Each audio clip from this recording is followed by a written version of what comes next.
guys, it's Jess from Honest Fiction, and welcome back to my channel. In today's video, I'm going to be sharing my favorite fantasy romance books that are available on Kindle Unlimited.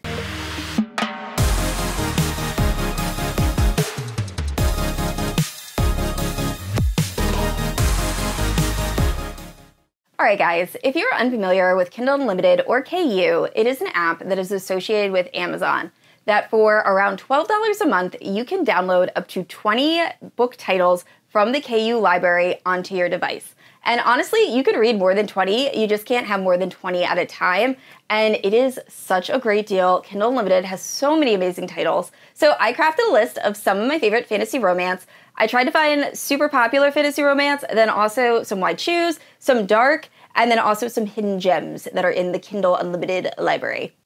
So anyway, this is going to be a rather long video. I might actually break it up into parts because there are just so many amazing fantasy romances that are available on KU. Now, if you're unfamiliar with my channel, I post new videos every Wednesday and Sunday. If you haven't yet, please like and subscribe. You can also hit that notification bell to be notified whenever I post new bookish content. You can also check out my Instagram, Goodreads, and Patreon. I'll link down below. With all that out of the way, let's talk about these fantasy romance books. So starting off with very popular, very hyped fantasy romance books that you might not realize are on KU. So first up we have When the Moon Hatched by Sarah A. Parker. This is the Waterstone Special Edition. I absolutely adore this book. I will say it is not my favorite fantasy romance of the year anymore. However, it is still phenomenal. It has very beautiful, whimsical, verbose writing, and I've pitched this book so many different ways, so I'm going to try a completely new way. But this is following Rave, who is part of a rebellion group. At the beginning of the story, she is captured, and they plan to use her as a political pawn. Now, while she is captured, we are also introduced to Khan, who is this warrior who is searching for the remnants of dragons when he stumbles upon Rave in her cell, and the story progresses from there. This way I know I did not spoil anything. So that is going to be my plot summary for this book moving forward. But this book has a little bit of everything. We have an amazing romance. It is beautifully written, and it is written in a way that you really have to pay attention to what is going on. Not to say you don't have to do that with every book, but it's almost like a puzzle you have to solve. And I really, really love Sarah A. Parker's writing. To Bleed a Crystal Bloom is also available on KU. It is another series by Sarah A. Parker. It is a little bit darker, doesn't have dragons, it's a Rapunzel reimagining, but it's also amazing. So both books I highly, highly recommend. And this next book I have not read yet, so I'm just going to touch on it. It is Quicksilver by Kelly Hart. Everyone is loving this book right now. I have the worst case of FOMO. The audiobook drops on October 29th, and I will be binging this book the day it releases. I think it's going to be a 5-star. But all I know about this is it is a dark fantasy romance. We are following this thief that accidentally opens a gateway into a world of fae and ice, where she somehow becomes magically, I think, bonded to this guy who is apparently a horrible jerk to her throughout most of this book. I don't know really many details about this book. I just know everything I've heard sounds so good. So like I said, the minute this book drops via audio, I will be reading it, but it is available now on KU. And next up is the Kindred Curse Saga, starting with Spark of the Everflame. This series is so beloved right now. Everyone is talking about it, and I had no idea it was available on KU. I've only read the first 2 books. I'm probably going to wait until the 4th book releases before picking up book 3, just because I don't want there to be a crazy cliffhanger and me have to wait for the next book. Also, the 3rd book is really chunky. But once again, I love this series so much. So it is following Diem, and Diem lives in a world where the Descended, who are descended from gods, rule over the humans. Now, the humans are kind of upset by this because some of the Descended are very cruel, and there is a bit of an uprising and a rebellion group that is forming. Diem's boyfriend happens to be a member of this group. Well, Diem's mother is actually a healer for the Descended, so she is able to go into their, secretive areas to help heal them, and sometimes Diem's allowed to go with her. Well, one day, Diem's mother ends up going missing, and Diem has a tough choice to make. Does she go with her boyfriend to this rebel group and try to get their help, or does she seek help from the Descended? And it goes from there, and it's so good. If you like ACOTAR, I think you will definitely love this series. So highly, highly recommend. Continuing with popular fantasy romance, we have Guild, which is the first book in the Plated Prisoner series by Raven Kennedy. So this is a darker fantasy romance series that I really, really enjoy. I will say I am not caught up. Unfortunately, the most recent book does not have an audiobook available yet. So once that audiobook drops, I will, because I love this series. It is so good, and it's really funny because I actually DNF'd this first book multiple times. I have a spoiler-free reading vlog of this series I'll leave in the cards and in the description. But this is kind of like a King Midas reimagining a little bit. We are following RN, and she is the gilded pet of Midas. Midas has gold-touched RN, and she lives in this cage and is essentially very subservient to Midas. So all RN really cares about is drinking, being safe, and pleasing Midas, and really has no autonomy. So all of that changes when a war starts to brew, and Midas decides that it'd be safer for RN to be at one of his other castles. So while traveling there, she ends up being kidnapped, and the story goes from there. But really, the series is just watching RN really grow as a character and as a person, and her come into herself, and the romance in the later books is perfection, but highly, highly recommend, and once again, it is available on KU. And next up is Zodiac Academy by Carolyn Peckman and Susan Valenti. This is an adult fantasy romance series that I was completely obsessed with, and I actually did read one of the books via Kindle Unlimited because at the time, there was no audiobook available, and I was just obsessed with this series. And it took me almost an entire month to read just one of the books, but it was so worth it. I loved it. But anyway, if you're unfamiliar with the Zodiac Academy, it is following the Vega twin sisters, Darcy and Tori. They are living a very impoverished life. And then on their 18th birthday, a vampire professor shows up and says, hey, you guys are actually Fae royalty, and if you want to claim your inheritance, all you have to do is come to the Zodiac Academy, and after you graduate, you guys will be the queens of the realm. So they agree. However, when they get to the Zodiac Academy, they find out that there are already these celestial heirs that are ruling the school that don't want to give up their power. So the first few books are very much a bully romance, and then it progresses to like a full-on war by the end, but it's so entertaining. I will say the writing leaves a little bit to be desired, but overall, I loved the first few books in this series. I do think it went on way, way too long, but overall, it is still so much fun. And next up is A Deal with the Elf King by Elise Kova. This is the first book in the Married to Magic series. Now, all of these books are standalone, so you do not have to read them in order, but this one is following Luella. So she is this human healer that lives in this community where every, I think, 100 years, an Elf King comes and picks a wife to be the human queen, and then they are never seen again. So Luella is not expecting to be selected. However, she is picked to be the human queen and is brought to this land of magic where she must now marry the Elf King and have to try to save her people as well as his own, and it goes from there. So I will say this was very enjoyable. It has been quite a while since I've read this. It was my favorite, I remember, in the Married to Magic series, and if you like an arranged marriage fantasy romance, I think you'll really enjoy this.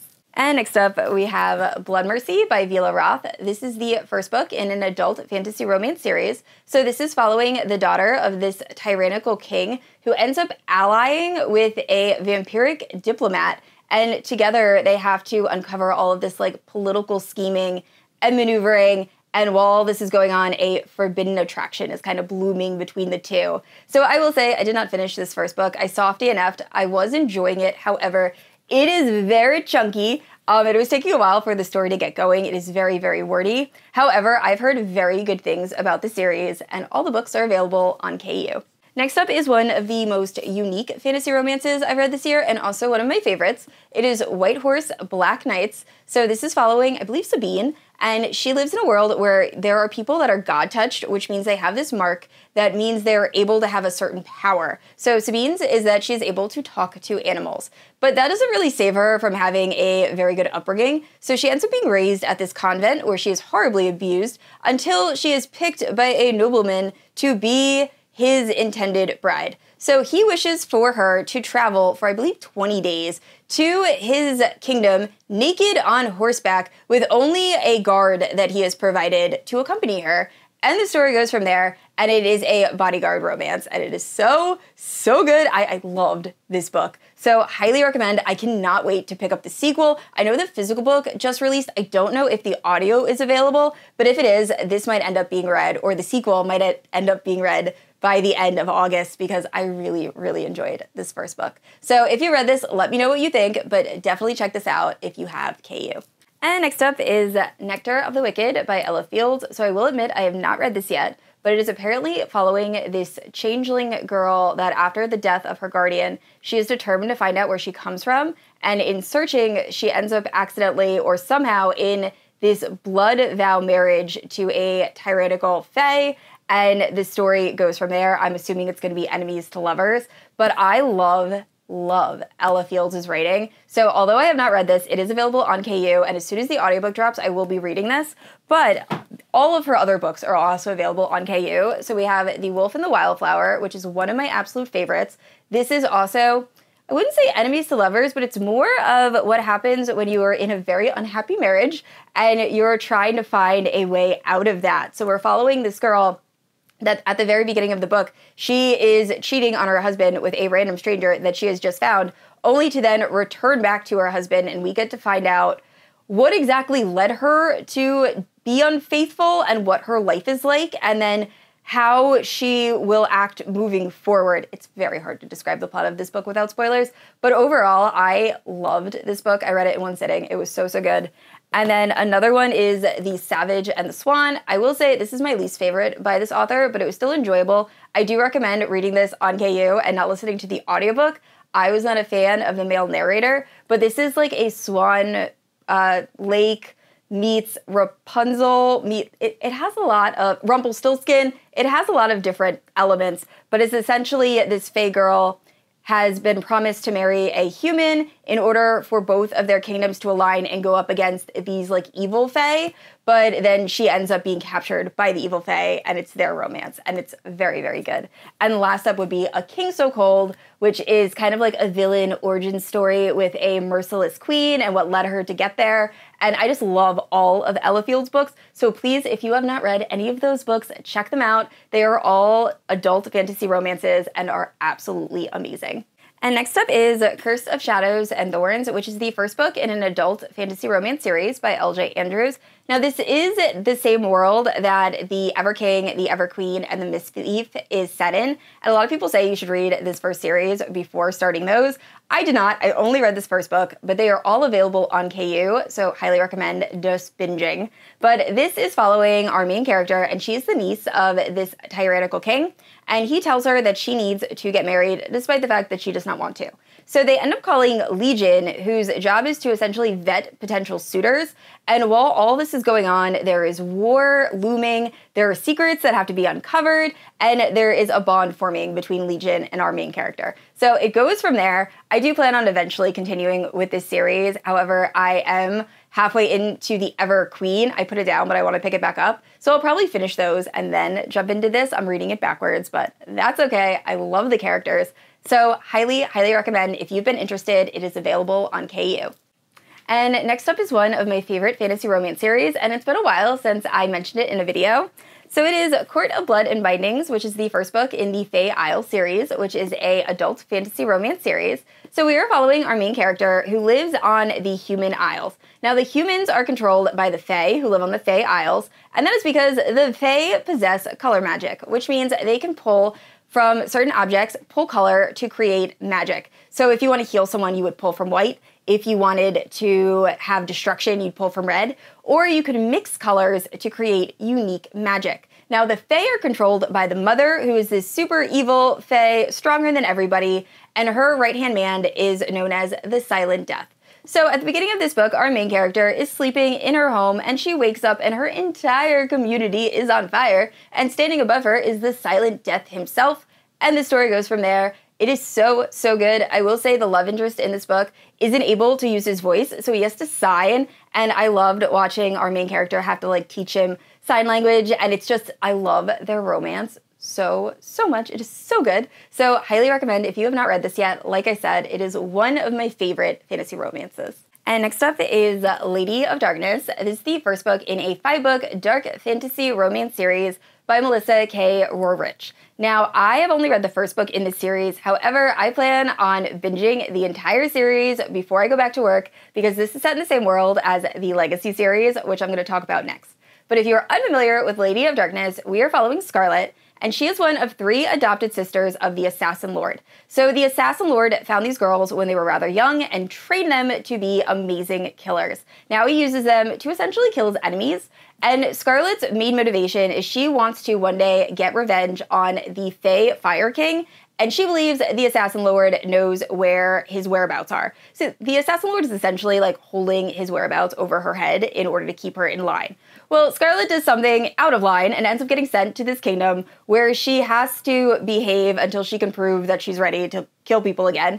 And while she's there are some mysteries that she has to uncover, some secrets starts to unravel, there are children that are going missing, and there is a very intriguing stranger that shows up. And it goes from there. So like I said, I loved this first book and cannot wait to continue, but I am even more excited about the next series. And the series that I am currently obsessed with, I am talking ACOTAR level of obsession. I love this. It is my favorite series I've read this year. It honestly beat both the Kindred Curse saga and When the Moon Hatched, which I did not think was going to happen. It is Reign of Shadows and Endings, which is the first book in the Legacy series by Melissa K. Roerich. It is set in the same world as Lady of Darkness. There's a lot of talk of if you have to read Lady of Darkness first. Honestly, I'm going to change what I've been saying previously. While I, having not read the series, still gave Reign of Shadows and Endings and the second book 5 stars, I do think I would have enjoyed the second book even more, if that is possible, had I read the Lady of Darkness series. Now, all of that being said, if you're unfamiliar with Reign of Shadows and Endings, first off, it is dark fantasy romance. It has the captor-captive trope, so if you're not a fan of that, you will not enjoy this book.